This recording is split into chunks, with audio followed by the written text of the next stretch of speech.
Welcome to the Daily Current Affairs by Civic Center IAS, where we try to discuss the top 10 important topics for the UPSC CSE Prelims for the day from the Hindu, the Indian Express and the PIB. Displayed are the list of topics which we have chosen for today's discussion. The first article is from the PIB, which talks about the update on the National Health Mission. So before that, we'll just look at the health sector achievements. See, firstly, with respect to the maternal and child health, we have the maternal mortality ratio, which reduced from 103 per 1 lakh live births in 2017-19 to 97% per 1 lakh live births in 2018-20. The target is 100 per 1 lakh live births by 2020, which is achieved right now. Then we have the infant mortality rate, which reduced from 32% per live births in 2018 to 28 per 1000 live births in 2020. So target was 28 per 1000 live births by 2019, which is achieved right now. Then lastly, we have the total fertility rate, which reduced from 2.2 in 2015-16 to 2.0. So the target is 2.1 by 2025, which has been achieved ahead of the schedule. Now, if we have to talk about the National Health Mission, see, the National Health Mission or the NHM consists of two submissions. The first mission is the National Rural Health Mission, and the next one is the National Urban Health Mission. See, the objective of this mission is to provide accessible, affordable, and quality healthcare to all. Furthermore, it provides support to technical and financial assistance to states based on the program implementation plans. Now we have some of the key initiatives under the NHM. So these are the initiatives with respect to infrastructure and services. Then these are with respect to health programs. And these are the targeted campaigns under it. Now, if we have to talk about the Pradhan Mantri Jan Arogya Yojana in brief, see, it provides a benefit cover of 5 lakh per family per year on a family floater basis. Furthermore, it includes treatment costs, which means the drugs, diagnostics, physician fee, room charges, etc. Now, if you have to talk about the achievements under this PMJAY, firstly, 36.16 crore Ayushman cards have been created as of 12 December 2024, and the rural beneficiaries reached 29.87 crore cards. The second article of the day says that more than 5.46 crore children and 1.232 crore pregnant women have been vaccinated in all phases of Mission Indradhanush connected so far. In this context, we'll talk about the Mission Indradhanush. See, it is a flagship initiative launched by the Ministry of Health and Family Welfare under the Government of India on December 25th of 2014. Significantly, its primary objective is to achieve full immunization coverage for children up to 2 years of age and pregnant women, thereby protecting them against preventable diseases. Now, if you have to look at the other key objectives under it, see, firstly, to enhance the full immunization coverage to at least 90% across India. Then, to focus on areas with low immunization coverage, including high risk and hard to reach populations. Now, what are the target groups under it? Firstly, left out and dropped out children. And secondly, focus on improving the maternal immunization for pregnant women. Now, if you have to look at the targeted diseases under it, see, Mission Indradhanush provides a vaccination against the following diseases, which are diphtheria, whooping cough, tetanus, polio, tuberculosis, measles, hepatitis B.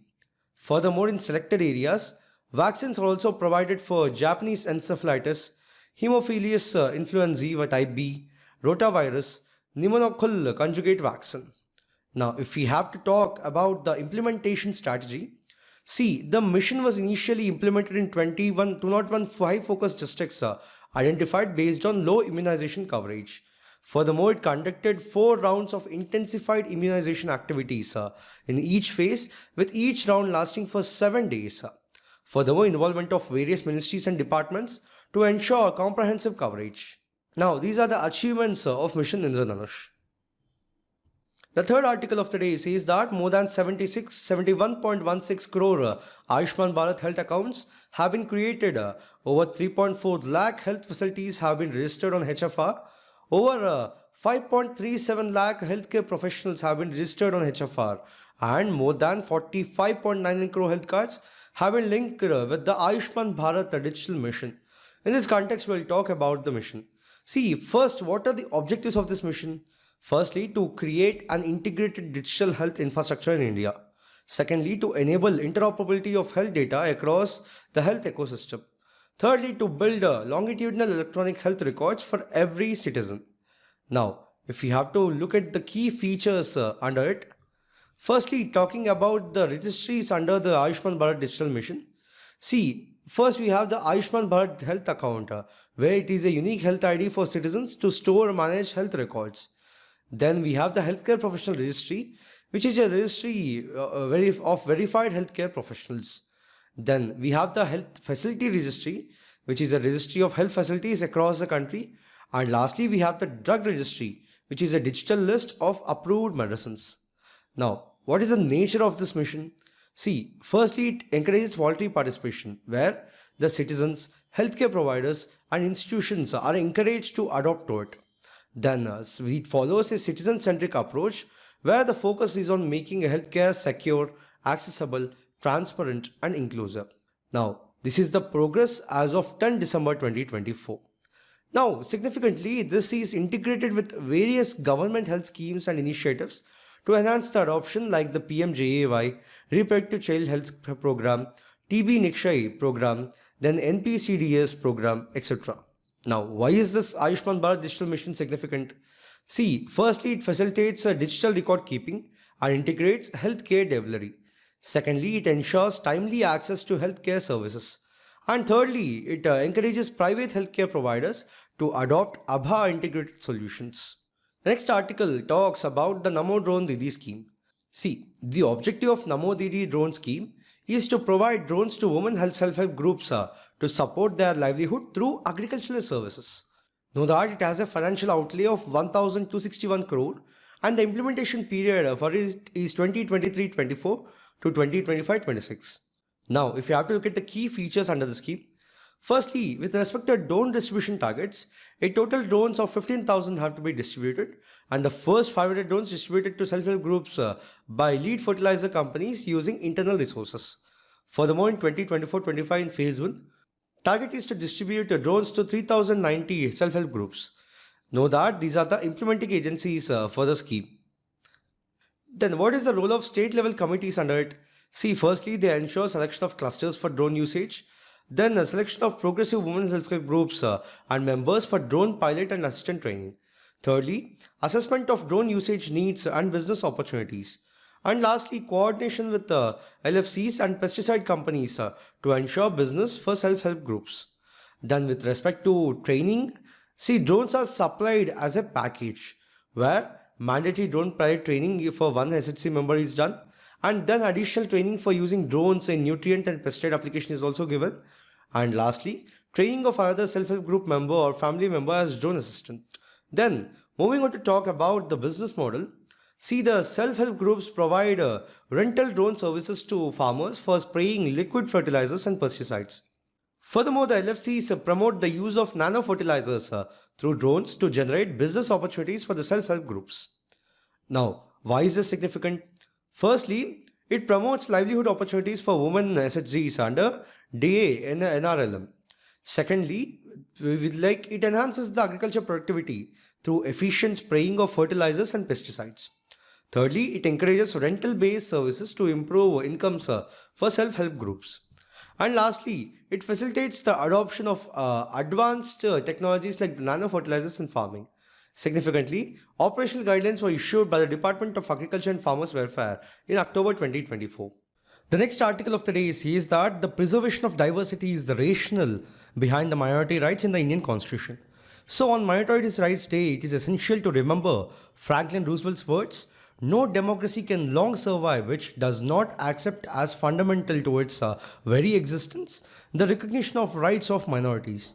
In this context, we'll talk about the various aspects related to it. See, historically speaking, we have to talk about the role of Sardar Vallabhbhai Patel. See, he headed the Advisory Committee on Fundamental Rights and Minority Rights. Know that the committee examined the minority issues, which led to the enactment of Articles 25 to 30. Now, how do you define a minority? See, the word minority is not defined in the Indian Constitution. However, the Constitution under Article 30 Clause 1 refers to minorities as linguistic and religious minorities. Now, if you have to talk about the constitutional provisions for minority, Article 29 and Article 30 guarantee certain rights to minorities. So if you have to talk about the Article 29, it provides that any section of citizens residing in any part of India having a distinct language, script or culture of its own shall have the right to conserve the same. Furthermore, it grants the protection to the both religious minorities as well as linguistic minorities. Then, if you have to talk about the Article 30, see, minorities have the right to establish and administer educational institutions of their choice under this. Furthermore, the protection under Article 30 is confirmed only to minorities which are either religious or linguistic and does not extend to any section of citizens as under Article 29. Then, if you have to look at the other provisions in the Constitution, see, Article 350A provides education in the mother tongue at the primary stage, and Article 350B deals with the appointment of a special officer for linguistic minorities. Then, if you have to talk about the National Commission of Minorities, see, the Union government established the National Commission for Minorities under the National Commission for Minorities Act of 1992 to protect the interests of minority communities. See, initially 5 religious communities like the Buddhists, Muslims, Christians, Sikhs and Zoroastrians were notified as minorities. Later, on 27 January of 2014, the Jains were also recognized as a minority community. The next article says that, echoing the long-standing demand for farmers' organizations, the Standing Committee of Parliament on Agriculture, headed by the Congress leader and former Punjab Chief Minister, has recommended legally guaranteed minimum support price for crops. In this context, we'll first talk about the MSP and then we'll briefly look upon the PM Kisan scheme. See, MSP is the guaranteed amount paid to farmers when the government buys their produce. Furthermore, MSP is based on recommendations of the Commission for Agriculture Costs and Prices, which considers various factors such as the cost of production, demand and supply, market trends and inter-crop price parity, etc. Know that the Commission for Agriculture Costs and Prices is attached office of the Ministry of Agriculture and Farmers Welfare. Furthermore, the Cabinet Committee on Economic Affairs, chaired by Prime Minister of India, takes the final decision to approve on the level of MSPs. Furthermore, the MSPs is aimed at ensuring remunerative prices to growers for their produce and encouraging crop diversification. Now, the centre currently fixes MSP for 23 farm crops. These are the following crops. Then, moving on to talk about the PM Kisan scheme. See, this scheme supplements the financial needs of landholding farmers across India by offering direct financial support to help with agriculture inputs, and it plays a crucial role in improving the livelihoods of small and marginal farmers in the country. Furthermore, the Pradhan Mantri Kisan Samman Nidhi is a central sector scheme launched on 24th February of 2019 to provide financial assistance to landholding farmers across India, subject to certain exclusion criteria. Now, if we have to talk about the key features under the scheme, firstly, with respect to the financial assistance, a amount of 6,000 rupees annually is transferred in 3 equal installments of 2,000 rupees each. Know that the funds are transferred directly to the other seed bank accounts of farmers through direct benefit transfer, ensuring transparency and eliminating middlemen. Furthermore, with respect to digital infrastructure, a farmer-centric digital system has been implemented for the transparent registration and verification of beneficiaries, ensuring that the benefits reach the targeted farmers effectively. So there are some of the exclusions also under it. See, certain categories of farmers are excluded from receiving benefits under PM Kisan, like the institutional landholders, former and current holders of constitutional posts, former and current ministers, MPs, MLAs, mayors, and chairpersons of district panchayats, serving or retired officers and employees of the central or state government, including the PSUs and autonomous bodies. Then superannuated pensioners receiving 10,000 pension or more in monthly pension. And lastly, income tax payers from the previous assessment year. The next article says that a parliamentary panel has made a strong case for increasing the wages of Mahatma Gandhi National Rural Employment Guarantee Scheme, in short called the MGNREGA workers, finding the current payment not in consonance with the rising cost of living. In this context, we'll talk about the MGNREGA. See, it is one of the largest work guarantee programs in the world, launched in 2005 by the Ministry of Rural Development. Significantly, the primary objective of the scheme is to guarantee 100 days of employment in every financial year to adult members of any rural household willing to do public work related unskilled manual work. Know that the Panchayat Raj institutions will implement the program. Furthermore, the percentages under MGNREGA are defined as the total amount of work days by a person registered under the scheme in a financial year. Now, there are two primary objectives of MGNREGA. Firstly, enhancing the livelihood security of the rural poor by creating wage employment opportunities. And secondly, to develop a rural asset base to boost productive employment, augment household income, and sustain economic well-being. Then, if we have to talk about the features under the MGNREGA, see, the Act grants a legal right to employment for the adult members of rural households, with at least 1/3 of beneficiaries being women. Furthermore, if the work is not assigned within 15 days, the applicant is entitled to receive an unemployment allowance. Know that this allowance is 1/4 of the minimum wage for the first 30 days and a half for the following period. Significantly, the Gram Sabhas recommends and oversee at least 50% of the projects. And lastly, the cost sharing between the central government and states for wages, materials, and administrative expenses. The next article says that, akin to the protective PPE kits that health workers done, scientists affiliated to the Department of the DBT, which is the Department of Biotechnology, have developed an anti-pesticide suit called Kisan Kavach. In this context, we'll talk about the key features of it.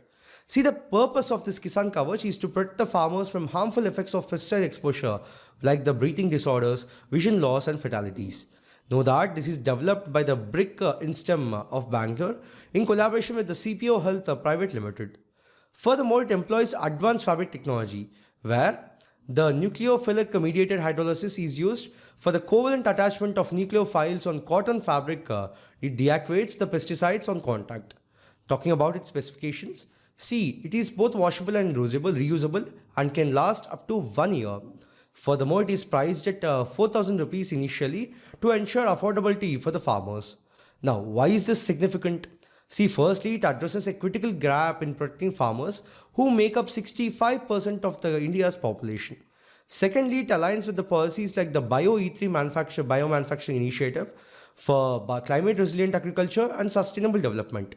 Lastly, it reduces the exposure to pesticide toxicity, preventing severe health complications. The next article says that about 20% of the investments in the alternative investment funds have been used to circumvent financial regulations. Securities and Exchange Board of India whole-time member Anant Narayan arrested. In this context, we'll talk about the alternative investment fund. See, any fund established or incorporated in India, which is a privately pooled investment vehicle which collects funds from sophisticated investors, whether Indian or foreign, for investing it in accordance with a defined investment policy for the benefit of its investors. This is the alternative investment fund. Know that the AIFs can be formed as a company, limited liability partnership, trust, etc. Furthermore, these investment vehicles adhere to the SEBI, which is the Alternative Investment Funds Regulations of 2012. Now, if you have to look at the different categories of the AIF, firstly, category 1 of AIFs, they can invest in startups, early stage ventures, social ventures, SMEs, and sectors which the government or the regulators consider as socially or economically desirable. Secondly, they include the venture capital funds like the angel funds, SME funds, social venture funds, infrastructure funds, and such other AIFs as may be specified. Then we have the category 2 AIFs, where they do not undertake leverage or borrowing other than to meet the day-to-day operational requirements and as permitted in the regulations. Furthermore, various types of funds such as the real estate funds, debt funds, and private equity funds, funds that the distressed assets, etc., are registered as the category 2 AIFs. Then lastly, we have the category 3 AIFs, which employ diverse or complex trading strategies and may employ leverage, including through the investment in listed or unlisted derivatives. So various types of funds such as the hedge funds, which is the PIB, private investment in public equity funds, etc., are registered as category 3 funds. Significantly, the category 1 and 2 AIFs are required to be close-ended and have minimum tenure of 3 years, where the category 3 AIFs may be open-ended or close-ended. The last article of the day says that the Wroughton's free-tailored bat, which is a highly rare species of molluscous bat, has been spotted at the Delhi Development Authority's Yamuna Biodiversity Park, marking a unique sighting. In this context, we'll talk about the Wroughton's free-tailed bat. See, it is primarily found in the Western Ghats, which is one of the breeding colony of it. Furthermore, small colonies observed are in Jantia Hills, Meghalaya. Know that a single sighting reported in Cambodia. If we have to look at the physical characteristics of the bat, it is of large size with huge ears extending beyond the muzzle, and its bicolored velvet fur can be observed on it. Ecologically, it is very important because firstly, it plays a key role in controlling the insect numbers. Secondly, it is known to assist in the pollination, contributing to ecosystem balance. And thirdly, they are powerful flyers capable of long distance foraging. Looking at its conservation status, see, until 2000, it is considered critically endangered due to a single known population in the Western Ghats. But currently, it is listed as data deficient on the IUCN Red List after citing in additional locations. So, in this video, we have discussed 10 articles in total for today. We'll be back again with another video tomorrow. Thank you.